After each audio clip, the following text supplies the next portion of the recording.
All right, the 49ers have a brand new defensive end. We'll hit it next. But first, we are brought to you by Pig and a Pickle, the best barbecue in all of Northern California. Check them out in their two locations. They're in Corte Madera and in Emeryville, and they're open from 11 a.m. till 8 p.m. or until they run out.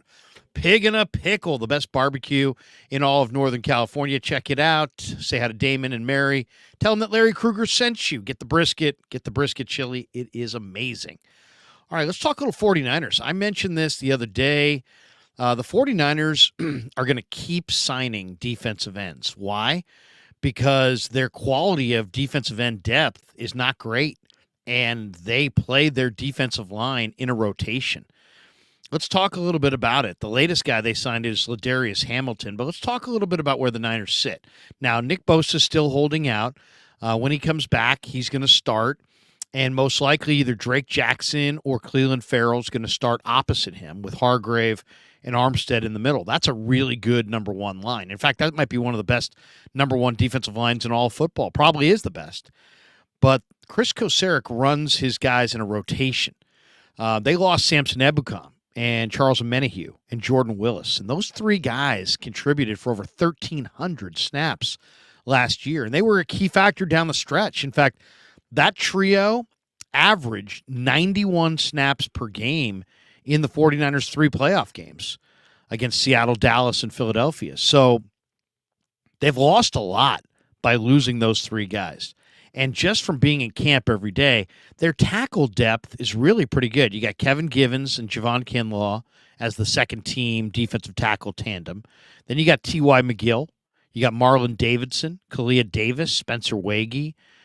They've got some decent talent at defensive tackle. At defensive end, though, not nearly as deep.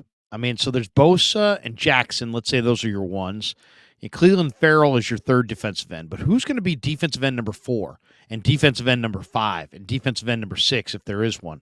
Well, here are the candidates. Kerry Hyder, but he's a little long in the tooth and probably not really a guy who can burn the edge. Kind of more of a utility last guy on the D-line, kind of a guy who can play inside and outside, offers you versatility, but doesn't give you a lot of speed off the edge. Then you got Robert Beal Jr., and Beal is a rookie out of Georgia, and he's the opposite. He's got unbelievable speed, 4.4 at 6'4", 250. He had a sack against Trent Williams last week in camp that was breathtaking. Dipped the shoulder, shot to the quarterback, and sacked Brock Purdy in 11-on-11s.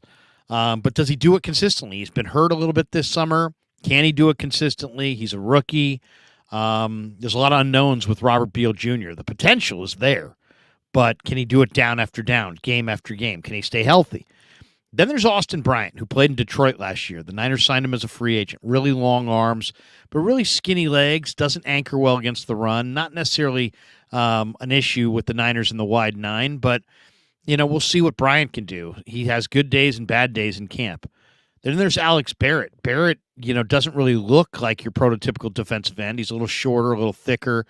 But, man, the last couple of years he's been on the practice squad. He's played really well in this camp. I mean, he's got a hard-charging motor. He comes flying off the edge. I like what I've seen from Barrett. Then there's Breeland Speaks, and Speaks was just signed the other day. He doesn't look like he's in good shape at all. So I don't know what happened to him because he played really well in the USFL or the XFL or whatever league he was in. He played well, but he just doesn't look like an NFL defensive end at all. He just doesn't look like he's in good enough shape. Then there's Taco Charlton, who played at like 270 at Michigan and is down to 260, and he looks really explosive. Spin moves, winning a lot of one-on-one reps in the one-on-one sessions with the offensive tackles. But you kind of wonder about Taco just from the standpoint of, can he keep it going? How's his endurance? He seems like he gets winded easily. And he's been on 8 teams. The Niners are his 8th NFL team. He was a first-round draft choice, and he's now been on 8 teams. So that is a red flag. So you don't really know about Charlton. Speaks isn't the guy. Barrett, maybe. Austin Bryant, maybe. Kerry Hyder, probably a year past his prime as an edge rusher, probably more of an interior rusher at this point. Beal is a real player, but he's raw, and he's a rookie. and he's had some injuries this summer. So you see what I'm saying? They signed Dalen Hayes, and then they cut him. As I mentioned, they signed Breland Speaks. He doesn't look like the guy. I could see him being cut. So they've gone through a number of guys, and they're going to go through more. The guy they signed today is Ladarius Hamilton. Hamilton's interesting. He was actually a kicker. He played a bunch of positions in high school in Texas. He's from Corrigan, Texas. Played kicker in high school. Was a 3-star recruit, among other things. He played defensive line, I believe tight end as well, but he also kicked. And he's a 6'2", 260-pound defensive end, 3-star high school recruit, as I said, Corrigan High School. Mediocre speed, 4.8, 940. He wore number 2 at North Texas State, and even wore 75 like Mean Joe Green for a short amount of time. But he came out in the 2020 draft, and in that, he did do some good things. He kind of fired onto the scene at the combine. He had 27 reps of 225, which was the 10th best among all defensive linemen, or all defensive ends, I should say, in Indy that year. So he's got good strength. He had a good 20-yard split, so there's some good agility there. He was a first-team All-Conference USA player. He busted out his junior year in 2018 with 33 tackles, 11 tackles for loss, and 7.5 sacks. That was his junior year at North Texas. Followed that up his senior year with 8.5 sacks. At North Texas, he was a former teammate of the ex-Niner running back, Jeff Wilson Jr. The rep on Hamilton is that he is a tough guy with a very good attitude. He can set the edge against the run. This guy can anchor and set that edge in the run game. He was a team captain at North Dakota State. As I said, tough guy, good attitude, team captain, very impressive collegiate production, very productive player. He's really violent with his hands, which is a good thing for a defensive end. But he's got some work to do. I mean, he needs work on his get-offs. And you say, well, Krug, what's a get-off? I'm talking about getting off the line of scrimmage, coming out of the stance and firing up the field. And this is an area where I think a guy like Chris Kocurek can help him quite a bit. Kocurek is great at getting these guys to be a little bit faster off the ball, to really shoot up the field, to not think, not read and react. This is not a read and react defense. This is a one gap, penetrate, get up the field, burn the edges if you're a defensive end, and go hunt the quarterback. Hamilton, though, doesn't have elite bend and burst. He's not like Beal, who shows tremendous bend and unbelievable burst. This guy doesn't have that natural bend. He doesn't have that natural burst, but he loves to play. And he was a productive player. He loves to hunt quarterbacks. He loves to hit quarterbacks. When you watch his film, and I spent about 15, 20 minutes looking at it a minute ago, the guy's nasty. You can see he's got some nastiness to him. This guy loves to hit the quarterback. What I like about Hamilton is he's quick. He plays on his feet. He has balance. He's got change of direction ability. So, he's had an interesting career. He was originally signed by Dallas. He went undrafted in the 2020 draft despite having a great combine workout. So he played for Dallas in 20, played for Tampa in 2021, played for Green Bay the last couple years, 2021, 2022. And, the 49ers are going to give him a shot here, and we'll see. And I would imagine he's going to play tomorrow against the Broncos. And I'm not sure what number he's going to be given, but look for him, Ladarius Hamilton. And this is really it for the 49ers. I mean, they got a bunch of guys who they're going to try to throw out there and see who stands out.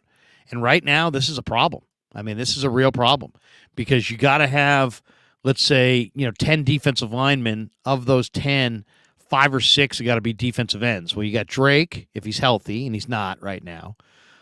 He's got a hamstring. You got Cleveland Farrell. You got Nick Bosa. Okay, those are your top 3 guys. Maybe Beal can be your 4th, but you need a 5th, and you may need a 6th. And you're looking at Hyder, Barrett, Austin Bryant, Breland Speaks, Taco Charlton, and now Ladarius Hamilton. So this is going to be a position where the Niners are not done looking at guys. They are not done looking at guys. And at the cut down, they're going to look at more guys.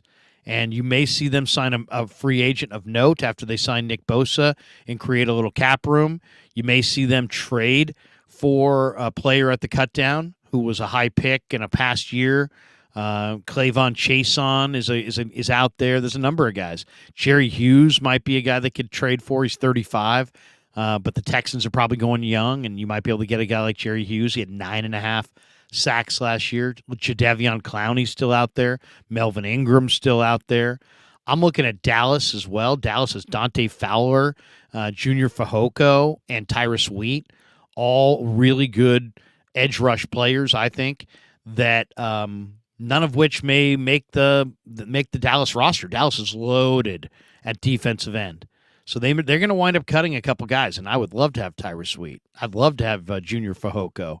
There's a lot to like there with those two young guys. So I said it a couple weeks ago, you're going to see a parade of defensive ends going through here because the guys they got aren't that impressive, and they like to play their guys in a rotation. So get ready for more names. This week it's Ladarius Hamilton. I almost guarantee you that there'll be another guy or two that comes through. And if Hamilton doesn't look like much, they'll flesh him out. They're looking to, catch lightning in a bottle. And, I would imagine Speaks is going to wind up getting cut here in the next few days. And they'll probably give another guy or two a look-see. And they'll be aggressive at the cut down, looking for trade candidates, maybe free agent candidates. Obviously, they want to get Nick Bosa signed. But there you go. The latest is the Niners have signed Ladarius Hamilton and expect him to play tomorrow against the Denver Broncos. All right, thanks to Pig and a Pickle for being the title sponsor of The Krug Show. And thanks to all you guys for supporting The Krug Show on YouTube.